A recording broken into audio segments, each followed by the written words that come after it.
Nah teman-teman, sebenarnya mendengar mualaf yang seperti ini saya cukup kasihan.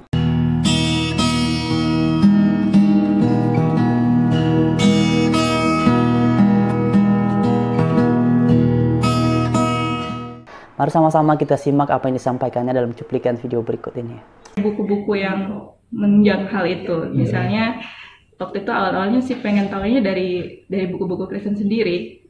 Sempat tanya ke ayah saya tentang gereja mula-mula gitu. Jadi sempat dikasih tahu buku apa ya waktu itu gereja mula-mula pokoknya gambarnya gitu. Jadi sempat baca di situ juga muncullah tentang Konstantinopel. Jadi saya juga cari tahu tentang Konstantinopel, gimana berdirinya. Di situ juga ketemu tentang Trinitas, gimana bentuknya Trinitas, sampai ketemu bukunya si Dr. Gerald yang Salib di Bulan Sabit. Itu kebetulan saya sering maksudnya pas mau baca tetap lihat referensinya dari mana. Kebetulan waktu itu ketemunya tentang kitab misalnya Matius, Markus, Lukas, dan Yohanes itu seperti apa dibentuknya. Jadi itu hanya dijahit lagi, maksudnya diulang-ulang terus ditambal-tambalin gitu. Jadi ada banyak hal yang dirubah. Jadi nggak murni perkataan-perkataan Yesus itu nggak murni di situ. Ya sudah, aku pas lihat referensinya ada Gold and Gospel ya. Terus kemudian Ahmad Deedat juga bukunya. Jadi kebetulan di Gramedia ada Ahmad Deedat.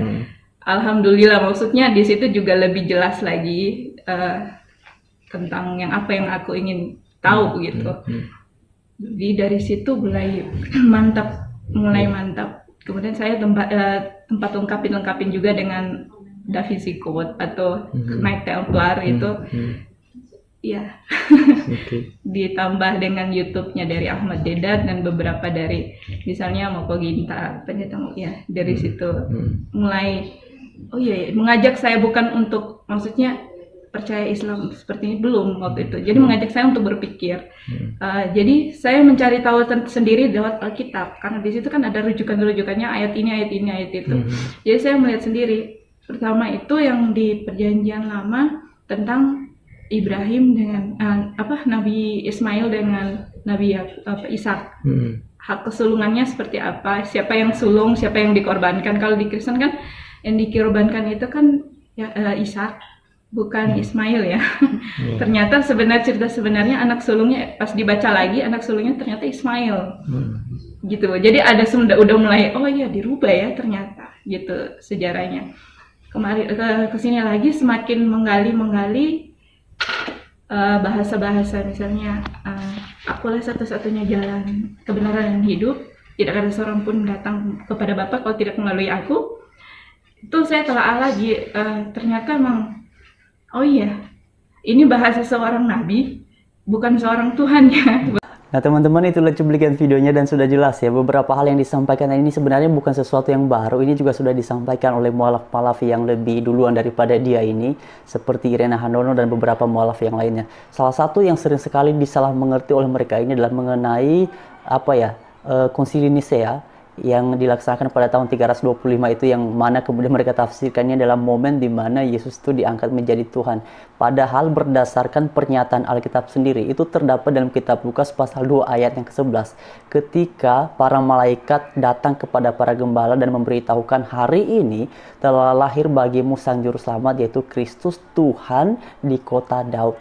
Jadi mengenai Konsili Nisea ini teman-teman saya sudah pernah bahas, teman-teman bisa memperhatikan di video-video sebelumnya. Tetapi mengenai apakah itu ajang atau momentum untuk mengangkat Yesus menjadi Tuhan, itu nggak ada hubungannya sama sekali. Nah kemudian tadi dia ini juga mengatakan tentang mempelajari Alkitab, dan salah satu referensi yang dipakainya ini adalah mengenai khotbah atau ceramahnya Ahmad Deedat ya. Nah teman-teman kalian tahu sendiri ya, ini kan sumbernya bukan dari Kristen.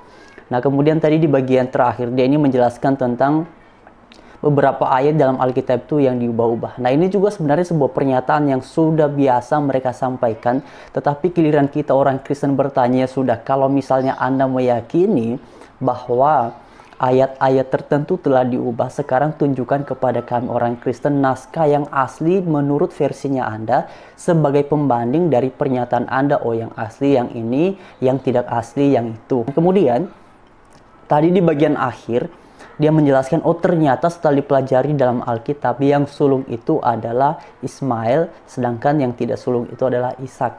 Nah, memang betul, perlu untuk diperhatikan bahwa kan ketika Allah memberitahukan kepada Abraham bahwa ia akan memiliki banyak keturunan, kan pada saat itu istrinya Abraham adalah Sarah, ya kan? Lalu karena kemudian sudah menunggu beberapa waktu, tapi si Sarah ini tidak sabar. Teman-teman bisa membaca ini dalam Alkitab ya. Si Sarah ini tidak sabar lalu bilang kepada Abraham, ya sudah kamu nikah saja sama orang yang bekerja dengan dia. Nah, akhirnya Abraham menikahlah dengan si Hagar. Nah, setelah itu si Hagar ini punya anak yang diberi nama Ismail. Tidak lama setelah itu, kalau tidak salah usianya Ismail itu 13 tahun ya.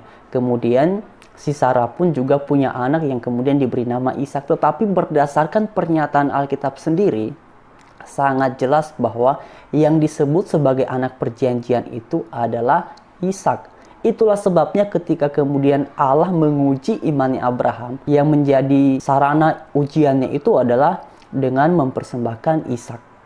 Itu teman-teman. Jadi mengapa bukan Ismail? Ya karena memang Ismail itu berdasarkan pernyataan Alkitab ya bukan anak perjanjian, bukan anak yang dijanjikan. Anak yang dijanjikan kepada Abraham itu adalah lahir melalui Sarah, istrinya Abraham, bukan dari Hagar yang merupakan orang yang bekerja kepada Sarah. Jadi itu. Jadi tidak ada yang diubah. Alur ceritanya seperti itu memang kalau dicek dalam Alkitab. Dan kalau kemudian masih dikatakan juga, oh ada yang diubah, ya sudah. Simple saja, tunjukkan saja satu naskah yang menurut Anda itu versi asli dan sebagai pembandingnya. Kan begitu selesai.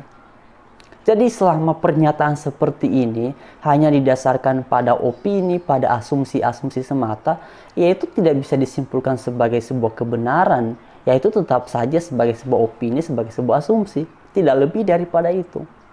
Oke teman-teman, jadi mengenai penjelasannya dalam segmen ini, seperti yang saya bilang di awal tadi, sebenarnya saya cukup kasihan ya, ketika mendengar para mualaf yang seperti ini, yang mana kalau mereka berikan kesaksian itu tampaknya mereka ini sudah belajar tentang iman Kristen lalu kemudian memutuskan untuk berpindah ke keyakinan seperti yang mereka anut sekarang ini. Bagi saya sih mengenai keputusan ini menjadi mualaf itu silahkan ya. Tapi kalau Anda kemudian berbicara tentang iman Kristen, ya saya sebagai orang Kristen tentu saja memiliki hak untuk memberikan tanggapan. Itu ya teman-teman. Nah kemudian saya mau titipkan satu pertanyaan untuk Mbak mualaf ini ya. Minta bantu ya teman-teman, boleh sampaikan ini kepada beliau kalau kalian mengenal dia ini. Silakan